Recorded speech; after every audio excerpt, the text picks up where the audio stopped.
It's very nice to be here in Alberta. I guess I should introduce myself.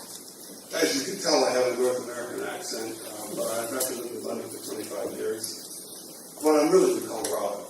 And so I have kind of loyalties on both sides of the Atlantic. The reason I wound up in New York was I went to Columbia. And when I finished there, I joined the outfit you made called Global Oil. I was there for 10 years, and after that I moved to London.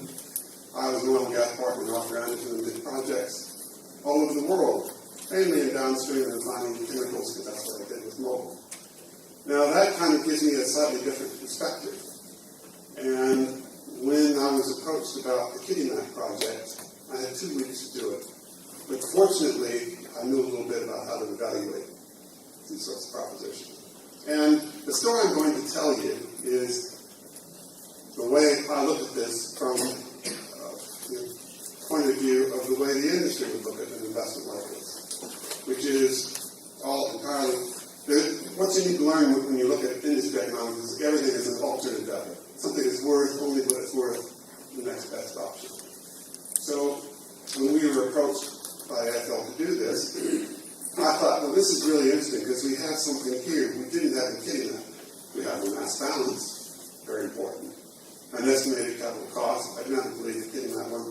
But more importantly, Netzer solved the worst processing issue with the bitumen, which is what to do with the heavy products. What he did is he suggested if you turned it into a syngas and converted it into chemicals, solves all kinds of problems. So I was quite intrigued. We had a mass balance in the configuration I thought would work. In fact, what we did was do some economics, the way the industry would do it. I didn't have a view one way or another about how this was going to turn out, but it was intriguing because fundamentally, on the Kitty Mac project, I liked the concept of being able to sell product into multiple markets all over the place. If you've not been in the refining business, you may not know, but if you go to your friendly petrol station and buy a gallon of gasoline, nobody knows what that cost is. Nobody. Because you can't. Because refining is all about margin. So the whole idea we're talking about here in this upgrading project is how do you maximize margin by selling multiple products in multiple jurisdictions when you have a situation where you have a disadvantaged feedstock. First slide. Now, from my point of view, being from Colorado and from London and not from Alberta, Canada, so much your father, has a big problem, which is you have this wonderful resource which technology is allowed to be developed, but its production rates are growing probably more quickly than capacity to export. That's a problem. But if you're a refiner, that's a good problem because what it does is create a disadvantaged feedstock. We're seeing that south of the border right now for good reasons. I'm not going to give you a lecture on refining economics, refining process engineering or any of that. But this is the configuration David Netzer came up with. And he did the really hard work. All I had to do was look at the economics, the way the industry would look at it. Most importantly, you see up there in the brown box, it says syngas production via partial oxidation. Well, that's nothing new. It's been around for decades. But what it does is it converts the heavy residues into something you can do more interesting things with, like petrochemicals. And I was really impressed with my colleague because that was the biggest problem with Kitty Mac. Okay, next slide. I said I did this project the way I've always done them. That's true. It's not as complicated as a refinery, but still, there's a lot of things you have to go through. You have to understand whether the marketing, whether the destination markets can absorb the product, work out transportation costs and various other things. But one thing we did, and this was agreed at the outset, was agree to target markets, which were Canada, the U.S., and Asia, and Alberta specifically. And then work out what the transportation costs were from all those markets, and do some economics based on those netback economics to see what we got in terms of financial terms. Now, for those of you who don't know the oil industry, a netback means it's its value over there less the transportation costs. So in the case of China, over there is a long way. So that's China less cost. Well, what we found was pretty interesting. One of the other things you need to know about this is purple box, amended estimate of CapEx versus Netzer study. So we looked at his estimated CapEx, labor costs, Edmonton, location factor, all that stuff, ran some scenarios. It was quite interesting. Coming down here to the indicative enterprise value. The approach was we built a cash flow model based on net margins, which means operating costs, taken off of revenues. Very simple, the way the industry does it. And built a pretty complicated cash flow model to look at this under different scenarios. Next slide. As I said before, the main thing you need to understand about this industry is it's a margin game. And the idea with this project, and also kidding that it didn't have technical, was sell into different markets at different times to maximize your margin.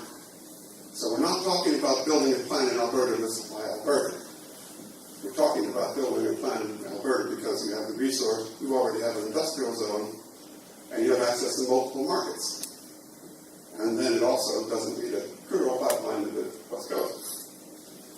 But the point is, the second to last bullet, refinery margins depend on location, complexity, refinery, and price differential between products. That means it's really complicated. But you can gain in this business if you sell into multiple markets and you're able to optimize the production you get from the configuration. Okay, next one. Now, I was in Houston last week. I gave a speech about misconceptions about the oil industry, one of which was refining is a really, really bad business. You've probably all heard that. Now, this is from our report. On the y-axis, it says net refining margins. And those vertical bars are refining margins in different markets and different kinds of configurations. Got Mediterranean, Singapore, U.S. Gulf, blah, blah, blah. What you can see is there was a financial crisis in 2008, and it got to be a really bad business for about 2 years. And look what's happened since then. Those sort of beige bars up there, those are the highest margins I have ever seen anywhere. And the reason is because in the U.S. they did two things. They did something really stupid, which was to ban crude oil exports, and then they found shale. So what happened is you have a disadvantaged feedstock and a really nice refining system. And boy, are the refiners happy. So, if anybody tells you that refining is a bad business, just take this chart out of the report. It's a good business, but it depends on time, markets, location. But over time, it's got to be a good business or you wouldn't have any gasoline to get here. Okay? I said we did some scenarios. These were not my choice. This is what AFL wanted us to look at. The idea was we look at fuels and petrochemicals in multiple markets and multiple combinations to see what impact that had on the economic results. Okay, go ahead. I'm not going to bore you with the numbers. The main point here, though, if you look at the internal rates of returns, I come from a firm where we have lots of accountants and economists. I'm not either of those, because I'm in the oil industry. But they work out capital costs all the time. So we discounted that and we thought the right whack was. The main point, if you look at those IR numbers, is in the industry. A few years ago when I was at Arthur Andersen, we did a global survey of how international oil companies and chemical companies evaluate projects. And what we found was they have a minimum threshold of after-tax IRR. If you go to them with a project, they kind of have a threshold. If it meets that threshold, well, then they get interested. It doesn't mean they're going to go out and build it, but they'll look at it. So what was in the back of my mind when I was first approached about this was, what kind of an after-tax IRR are we going to get on these deals? I didn't actually have a view, but it was interesting. If you look at this chart, which is our base case and our scenarios, the lowest number is 15%. So what we found in that survey, maybe it's changed, but I doubt it, because the industry doesn't change that quickly, is you have to have 14 to 16%. So what it says, if you look at this from an alternate value perspective, open markets, feedstock and what feedstock is worth, you get a project that meets the minimum criteria to be interesting. I like that. Next slide. So, this is the conclusion. Remember, this is the way we did things in Mobil, probably the way ExxonMobil does it today.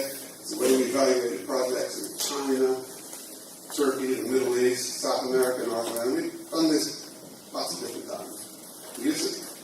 Approach is pretty standard.